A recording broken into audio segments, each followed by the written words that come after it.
भ्रमण के अगले पड़ाव पर निकलते ही देखा तगड़ा बरखा हो रहा था। और ये आदमी बरखा का फायदा उठा करके एकदम कुरकुरा पकौड़ी पैक करा लिया है। इन हम गारंटी दे सकते हैं रास्ता में भीग करके इनकी पकौड़ी लिबली ही बन गई होगी। अब हम इतना पकौड़ी के शौकीन है नहीं तो पहुंच गए मोमो वाले ठेले पर और बोले भैया हाउ वाला सुपवा जरा हमको पिला दीजिए, जिसको पीने से तन बदन में गनगन गनगन होने लगता है। ई बतिया ठेला वाले भैया को बुरा लग गया और हमारा सुपवा लेके वापस कुरे दिए।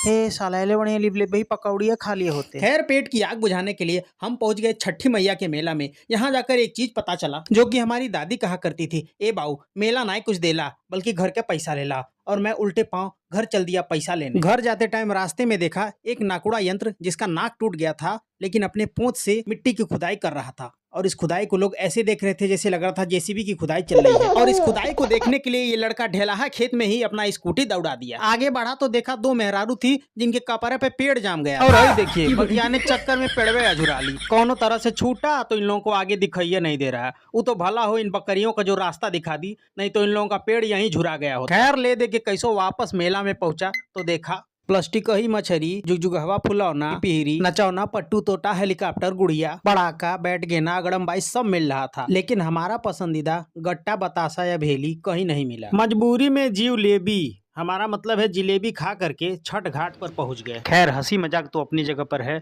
लेकिन वास्तविकता ये है, छठ के गीत जब कान में सुनाई देते हैं तो पता नहीं क्यों आंखें भर आती हैं। शायद ये प्रकृति संदेश देना चाहती है कि यह पर्व जो पूर्ण रूप से प्रकृति को समर्पित है और पंच तत्वों अग्नि, जल, वायु, आकाश, पृथ्वी की उपस्थिति में होता है, इसीलिए हमें अंदर तक छू जाता है। इसीलिए ये पर्व नहीं महापर्व कहलाता है और इसका प्रसाद केवल प्रसाद नहीं महाप्रसाद कहलाता है। जय छठी मैया की।